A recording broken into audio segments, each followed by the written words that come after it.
Моцны пажар недалёка ад Менску. Слуп дыму відаць з розных раёнаў сталіцы. Паводле ратавальнікаў каля вёскі Малінаўка гарэў вытворчы будынак.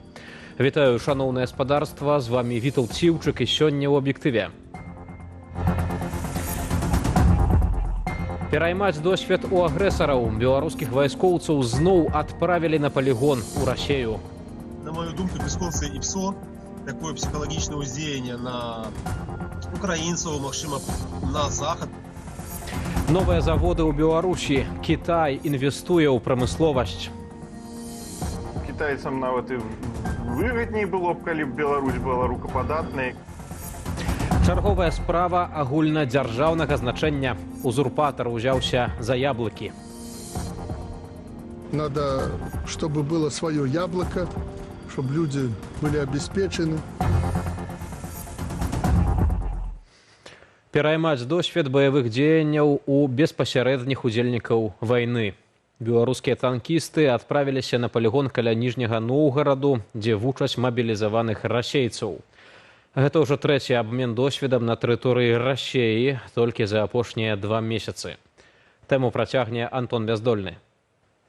Беларускае міністэрства абароны паведаміла пра адпраўку аднаго з танкавых батальёнаў на вучэнне ў Расею. Які менавіта батальён, колькі салдатаў і адзінак тэхнікі выправілася на палігон Муліна, не паведамляюць. У Ніжагародскай вобласці беларускія танкісты будуць цягам месяца пераймаць досвед вядзення баявых дзеянняў. Гэта будзе агнявое і тактычнае рыхтаванне кіравання ў складаных умовах мясцовасці. З улікам таго, што адбываецца ў свеце і асабліва вакол Беларусі, рыхтаванне з непасрэднымі удзельнікамі спецыяльнай ваеннай аперацыі вельмі актуальнае для нашых падраздзяленняў.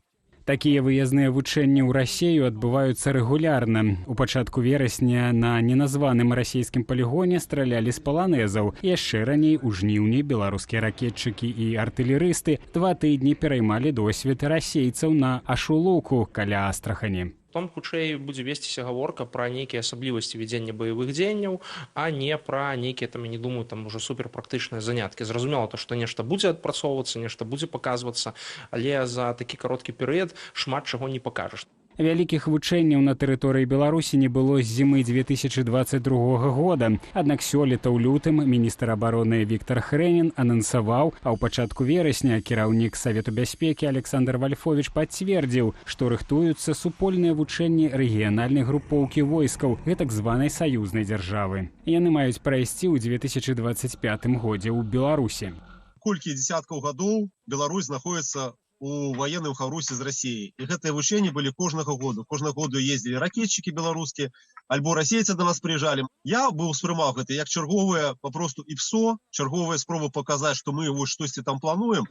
Пасля акупацыі Украіны і участкі Курскай вобласці Расеі Беларусь цягнула да ўкраінскай мяжы ўласныя войскі. Лукашенка і вайсковыя чыноўнікі патлумачылі гэта пагрозай з боку Украіны. Цяпер наратыў падтрымала Расея. Враждебные шаги Киева буквально вынуждают Белоруссию задействовать свои вооруженные силы для выполнения задач по обеспечению безопасности территории республики и ее граждан. Да, нужно просто еще и учитывать, что на фоне очевидных неудач в зоне специальной военной операции Зеленский способен на самые безрассудные, циничные шаги. Незалежная маніторынгавая група беларускіх гаюн ацэньвае перакінутую групоўку на ўкраінскай мяжы прыблізна на 1500 асабовага складу і менш за 200 адзінак вайсковай тэхнікі, у тым ліку не менш за 20 танкаў Т-72. Гэта савецкая мадэль сярэдзіны 1980-х гадоў, якую спрабуюць мадэрнізаваць уласнымі сіламі. Апошнім часам з улікам досведу вайны ва Ўкраіне. С развитием дронов, FPV-дронов нами принимаются меры по защите башен, силовых установок. А в настоящее время образцы уже поступили в воинские части. Мадэрнізаваць і абнаўляць вайсковую тэхніку ў Беларусі актыўна пачалі толькі пасля паўнамаштабнага ўварвання Расіі ва Ўкраіну. Пакуль гэта адзінкавыя асобнікі, якія не ўплываюць на рэальную баяздольнасць. У міністэрства абароны лукашысцкага ніколі не хапала грошай на тое, каб нармальнае ўзбраенне мець, на тое, каб, скажем так, ваенную палітыку праводзіць нармальным чынам. Тут трэба разумець, што заўжды міністэрства абароны фінансавалася па астатачным прынцыпе. Ну, кшталту там міністэрства культуры. Паводле беларускага гаюна цяпер рыхтуюцца расійска-беларускія вучэнні «Захад-2024». Міністэрства абароны Беларусі падрабязнасцяў пакуль не прыводзіла. Антон Бяздольны, Белсат. Часовы павераны ў справах Злучаных Штатаў у нашай краіне Пітер Кауфман рашуша асудзіў прапагандысцкі сюжэт з удзелам палітвязня Юрыя Зянковіча, які мае грамадзянства Беларусі і ЗША. Дыпламат адзначыў выкарыстанне рэжымам Лукашэнкі тактыкі прымусу дзеля вытворчасці падобнага зместу. Зараз мы побачили Юрася Зянковича менавіта ў такім стане, што чалавеку тэрмінова трэба ўвага, трэба дапамога. Вось таму я думаю, што это найперш ўсё ж такі спроба ціску, спроба іграць у нейкую вельмі складаную гульню. Але гэта звязана, канешне, з эфектам ад санкцый, але таксама спробамі Лукашэнкі змякчыць вось гэтае непрызнанне, якое зараз ёсць на яго адрас з боку Злучаных Штатаў. У прапагандысцкім сюжэце, што выйшаў у эфір напярэдадні, Юрый Зянковіч звярнуўся да кандыдатаў на прэзідэнцтва ЗША Камалы Гэрыс і Дональда Трампа. Ён папрасіў палітыкаў паспрыяць ягонаму хутчэйшаму вяртанню ў Злучаныя Штаты. Юрыста Юрася Зянковіча затрымалі ў Маскве ў красавіку 2021 года па падазрэнні ў тэрарызме. Асобы ў цывільным выкрылі яго з гатэлю. Як стала вядома пазней, аперацыю падрыхтавалі працаўнікі КДБ разам з расійскаю ФСБ. У верасні 22-го Юрыю Зянковічу прысудзілі 11 гадоў зняволення ў межах гэтак званай справы змоўцаў з мэтай захапіць уладу. Год раней Лукашенко заяўляў, што замах на яго нібыта ўхваліў асабіста прэзідэнт ЗША Джо Байден, а ў Гомельскай вобласці нават падрыхтавалі склеп, каб пасадзіць туды дзяцей узурпатара. Міжнародная канферэнцыя «Розум за кратамі. Філасофія ў турме» сабрала ў Вільні прадстаўнікоў універсітэтаў Еўрапейскага звязу ды іншых краінаў свету. Форум стаўся праяўленнем салідарнасці з палітвязнем, філосафам Уладзімірам Мацкевічам. Галоўная мэта гэтай канферэнцыі палітычна, у сэнсе акадэмічнай салідарнасці, гэта звярнуць увагу на палітычных зняволеных у Беларусі. Сярод іх шмат інтэлектуалаў і шмат крэатыўных людзей і шмат навукоўцаў. І вось Владимир Мацкевич один из них. У него была такая позиция перед 2020 годом. Уже тогда он объявил «Думать Беларусь», мыслить Беларусь, и каким образом можно воспитывать гражданское сознание. Воспитание гражданского сознания, именно, особенно в публичности, является как бы для режима опасным действием. На адкрыцці канферэнцыі ў Вільні выступіла Святлана Ціхановская. Вынікам форуму сталася петыцыя на падтрыманне Уладзіміра Мацкевіча з патрабаваннем вызваліць яго ды іншых палітвязняў у Беларусі. Арганізатары плануюць сабраць як мага больш подпісаў пад дакументам, у тым ліку распаўсюдзіўшы яго ў міжнародных акадэмічных колах. Філосафа Уладзіміра Мацкевіча ў чэрвені 2022 года засудзілі на 5 гадоў зняволення. Яго абвінавацілі паводле 3 крымінальных артыкулаў, у тым ліку абраза Лукашэнкі і стварэння гэтак званага экстрэмісцкага фармавання альбо удзелу ў ім.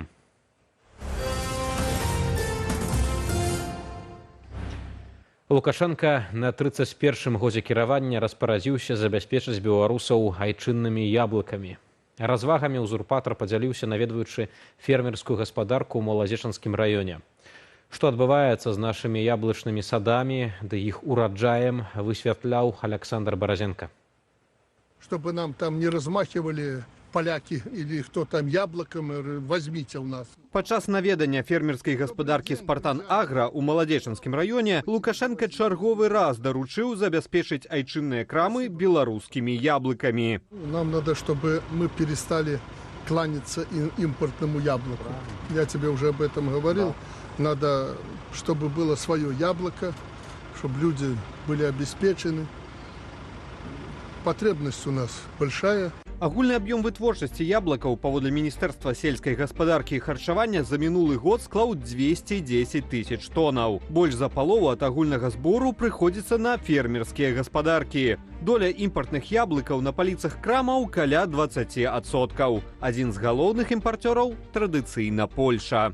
Фермерскі бізнес заўсёды быў вельмі развіты ў Польши ассоциация рольников была настолько моцна, что нават камуністы не змаглі з ею зладзіць. Галоўны выклік для айчынных вытворцаў цяпер не вырасціць, а захаваць ураджаі, кажуць адмыслоўцы. На пачатак года ў стабілізацыйныя фонды адгрузілі каля 63,5 тысяч тонаў яблыкаў. Аднак гэтага аказалася недастаткова, каб забяспечыць унутраны попыт. Асаблівы дэфіцыт прадукцыі паўстаў у красавіку і траўні. Помещений, вообще площадей для хранения яблок у нас недостаточно. Поэтому и фермеры сегодня продают большую часть яблок в Россию, где там просто могут сохранить. Самая большая проблема именно в инвестициях, постройки этих хранилищ для яблок. Вторая проблема – то, что наши сорта не такие, как зарубежные. Даже в одинаковых условиях у нас потери намного больше идут в хранении, чем тоже польского яблока. У пачатку 2022 года польскія яблыкі трапілі пад эмбарга, уведзенае ўрадам Лукашэнкі ў дачыненні гэтак званых несяброўскіх краінаў. Забарона на пастаўкі мусіла дзеяць найменей да канца гэтага года. Аднак і ў 2023 і сёлета Савет міністраў двойчы рабіў выключэнні. Імпарт з Польшы дазвалялі ў дэфіцытны для Беларусі перыяд. Абмежаванні значна скарацілі аб'ём паставак польскай прадукцыі ў нашу краіну. Калі яшчэ ў 2019 годзе яны складалі 181 тысячу тонаў, то летась толькі 32 тысячы, а сёлета каля 22 тысячаў. Аднак не ўсе яны трапілі на паліцы айчынных крамаў. Польское яблоко в Россию ввозить нельзя, но в Беларусь можно возить польское яблоко. Поэтому якобы белорусские яблоки будут продаваться на экспорт в Россию, мы, белорусы, будем, соответственно, кушать польское яблоко. Ну и под этим же видом можно польское яблоко продать в Россию, как белорусское яблоко, и получить еще заработать на этом. То есть, бюджет Беларуси пополнится от этого. Незважаючы на скарачэнне паставак, Беларусь усцяж адна з галоўных краінаў для экспарту польскіх яблыкаў. Што праўда, вытворцы суседкі паступова перакіроўваюць сваю прадукцыю на рынкі Егіпту і Румыніі. Александр Баразенко, Белсат. Два праекты ў парку Вялікі камень, новы завод лядоўняў і чарговы цэлюлозна-кардонны камбінат. Кітай працягвае інвестыцыі ў Беларусі. Каму больш аплоцяцца такія ўкладанні, высвятляла Ірына Дарафічук. Тэхнічна-эканамічная дапамога ад Кітаю. На просьбу Менску Паднябесная вылучае больш за $40 мільёнаў у эквіваленце на два новыя праекты ў індустрыйным парку Вялікі камень. Кітайцы ж дапамогуць будаваць і два новыя прадпрыемствы, адзін з якіх завод лядоўняў у Барановичах. Мы провели очень успешно, опять же, переговоры с нашими китайскими партнерами. Планируем в следующем году начать там производство с 5 тысяч, к концу года выйти на 10 тысяч холодильников. И доводим проектные мощности до 1 миллиона холодильников. Паводле Петра Пархомчыка, новае прадпрыемства мае прынесці ў бюджэт больш за $1 мільярд. Але ў Беларусі ўжо ёсць завод, што вырабляе лядоўні, Менскі Атлант. І хаця статыстыку прыбыткаў прадпрыемства ў адкрытых крыніцах не публікуюць, не вельмі аптымістычнае становішча на Атланце ўлады прызнавалі яшчэ ўвесну. Еще один известный бренд «Атлант» и те же угрожающие тенденции. Объемы экспорта холодильников, морозильников еще вчера востребованных сократились почти в 2 раза. Тады кіраўніцтва прадпрыемства тлумачыла ситуацию конкуренцией. Сейчас даже по таким косвенным параметрам по российскому рынку мы видим, что Атлант там наращивает продажи точно. И возможно, что они полностью загружены. Это примерно, у них мощности примерно 1 миллион холодильников в год. Поэтому, возможно, они видят перспективу еще больше продавать. Галоўны разлік уладаў на санкции, мяркуе экономист Олесь Чайчыц. Заходние поставщики з России сошли, их место занимают те, кто могут. Китайцы, белорусы так само тут некую свою маленькую нишу спробуют занять. Кроме России есть там рынки Центральной Азии, скажем. Тут пэўная перспектыва таксама можа быць. Такі разлік і ў будове яшчэ аднаго маштабнага супольнага з кітайцамі праекту новага цэлюлозна-кардоннага камбінату. Пры гэтым падобнае прадпрыемства, што таксама пачыналі будаваць кітайцы, з 2020 года дзеяць у Светлагорску. Чтобы не возить за границу за бесценок, а переработать целлюлозу, там бумагу и дальше и так далее. Светлагорскі камбінат, паводле яго кіраўніцтва, па выніках мінулага года загружаны толькі на 70%. Да таго ж, яшчэ на этапе будовы неаднаразова ўзнікалі пытанні экалагічнасці і бяспекі. Жыхары навакольных паселішчаў рэгулярна скардзяцца на смурод, а летась у чэрвені у выніку выбуху на прадпрыемстве загінулі 3 чалавекі. Они обкатали, да, с горем пополам, там что-то очень долго запускалось в Добруче, в Светлогорске с большими проблемами. Но я думаю, что они хотят, им кажется, что рынок способен еще поглотить, и они делать еще больше. На пачатак мінулага года Еўразійскі банк развіцця ацэньваў беспасярэднія інвестыцыі Кітаю ў нашу краіну амаль на $1 мільярд. Гэта праекты ў індустрыйным парку Вялікі камень, спробы мадэрнізаваць цэментавую галіну, праект Белджы ды іншыя. Для Кітаю гэта не надта вялікія грошы. Затое такім чынам ствараецца плацдарм у Еўропе, мяркуе Алесь Чайчыц. Китайцам нават і выгадней было б, калі б Беларусь была рукападатнай, калі б з ёй мелі б справу суседнія дзяржавы, калі б тая ж самая кітайская прадукцыя з Беларусі магла ісці ў еўрапейскі звяз. Я думаю, кітайцам цалкам гэта інтарэсам адпавядала. Для Беларусі ж супольныя праекты лагічны крок. Як спроба падтрымаць эканоміку і як спроба дыверсіфікаваць рынок, каб не залежаць толькі ад Расіі. Пагаджаюцца нашыя суразмоўцы. Ірына Дарафейчук, Белсат. Літоўца Мантаса Даніэлюса судзілі да 9 гадоў зняволення за шпіянаж на карысць КДБ Беларусі. Вырак юрысту агучыў Віленскі акруговы суд. Мужчына збіраў інфармацыю для лукашэнкаўскіх спецслужбаў. Звесткі ён перадаваў прапагандыстцы Ксеніі Лебедзевай. Паводле абвінавачвання менавіта Лебедзева інструктавала літоўца, якую інфармацыю збіраць. Яе найбольш цікавілі беларускія арганізацыі ў Літоўскай рэспубліцы і падрабязнасці пра палітычных эмігрантаў, у тым ліку шляхі іхнай эвакуацыі. Таксама Мантаса Даніэлюса прызналі вінаватым у спробах паўплываць на сведак. Прынамсі, яшчэ да суда ён у прыватным ліставанні пагражаў аднаму з іх. Затрымалі Даніэлюса яшчэ ў верасні 22 года ў Літве пры спробе ўцячы ў Беларусь. Армія абароны Ізраілю ударыла па прадмесці ліванскага Бейруту. У выніку загінулі прынамсі 8 асобаў, блізу 60 параненыя. Меркаванай цэллю атакі быў Ібрагім Акіль, чалец найвышэйшага вайсковага органу Хізбулы і лідар атраду, што ажыццяўляе спецаперацыі арганізацыі. Агенцтва Reuters паведамляе, што ён загінуў. Іншыя навіны замежжа ў нашым аглядзе.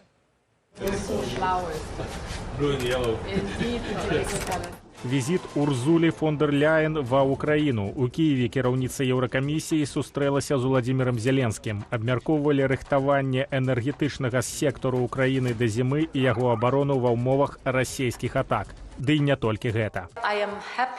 Я рада абвесціць, што сёння камісія прыняла прапановы, якія дазволяць еўразвязу пазычыць 35 мільярдаў еўраў з абяцаных на саміце групы 7. Крэдыт, што забяспечваецца звышпрыбыткамі ад замарожаных расійскіх актываў. Важна, што гэтая пазыка паступіць проста ў ваш нацыянальны бюджэт. Мы маємо максимально посилити Україну. Мы мусім максімальна ўмацаваць Украіну, каб зарганізаваць другі мірны саміт у гэтым годзе. Саміт, які зможа пакласці канец гэтай вайне. Кропка, якая ніколі не зробіцца шматкроп'ем. І ўсе мы аднолькава зацікаўленыя ў міры ў Еўропе. Мір – гэта не замарожванне вайны, ды не маніпуляцыі з міжнародным правам і мараллю. Мір мусіць быць надзейным. І ён такім будзе. Мы ў гэтым упэўненыя.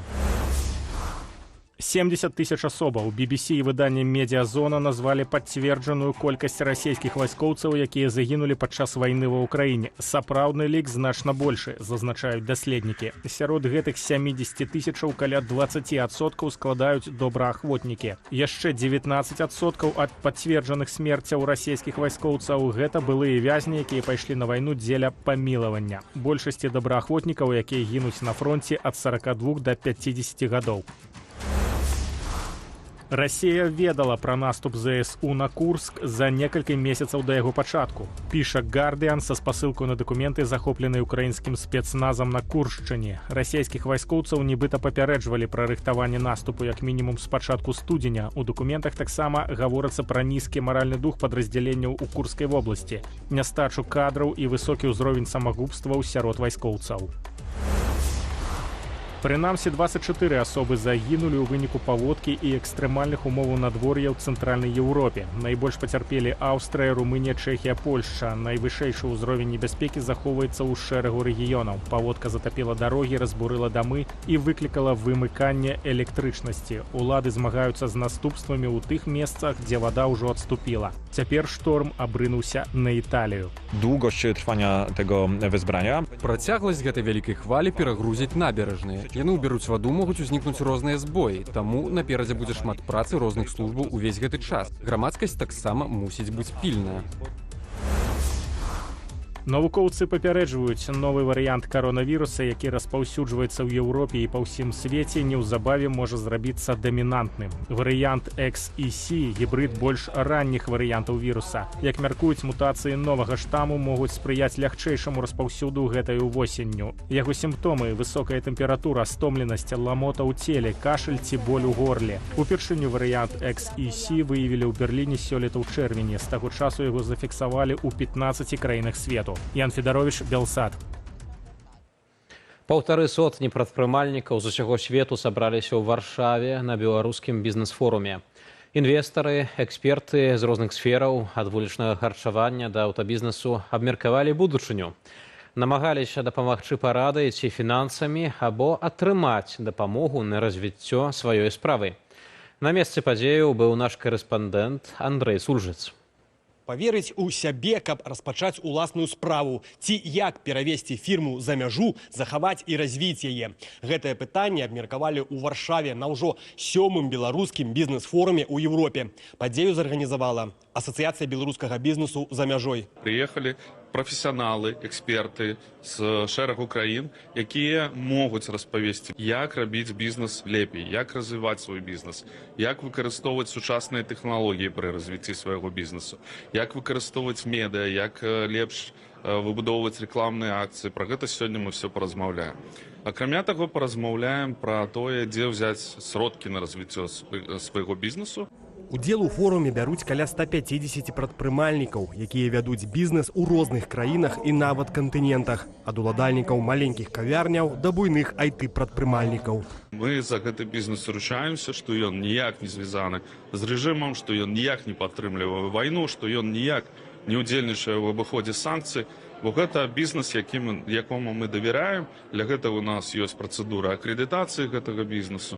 Для ўдзельнікаў гэта магчымасць завесці карысныя знаёмствы. З улікам таго, што наша бізнес-супольнасць зараз даволі моцна раскінутая па свеце, такія сустрэчы дадаюць вось менавіта больш кантактаў, больш сувязяў, больш магчымасцяў для супрацоўніцтва.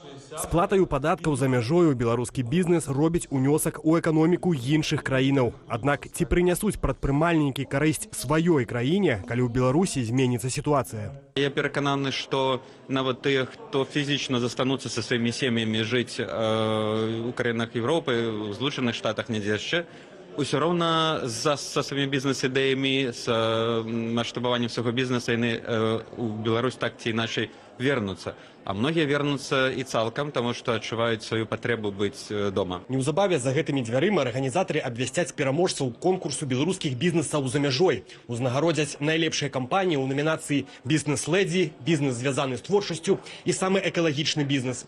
Форум працягне сваю працу да позняга вечара. Андрэй Сульжыц, Белсат. Лета сапраўды мінула. Сіноптыкі анансавалі першыя восеньскія замаразкі ў Беларусі. Тэмпература паветра апусціцца ніжэй за 0 уначы 23 верасня на поўначы і на ўсходзе краіны. Пры гэтым на паўднёвым усходзе Беларусі захоўваецца пажаранебяспечная сітуацыя. Міністэрства надзвычайных сітуацыяў абвясціла да нядзелі 22 верасня чырвоны ўзровень на большай частцы тэрыторыі Гомельшчыны і Магілёўшчыны. У ведамстве рэкамендуюць грамадзянам не наведваць лясы. Новая актыўнасць інтэрнэт-ботаў у сеціве ствараюць культ Мікалая Лукашэнкі. Як беларусаў хочуць прызвычаіць да думкі, што ўлада ў краіне будзе належаць сямейнай дынастыі, а не народу, глядзіце ў праграме «Белсат Зум», якую падрыхтаваў мой калега Віталь Бабін.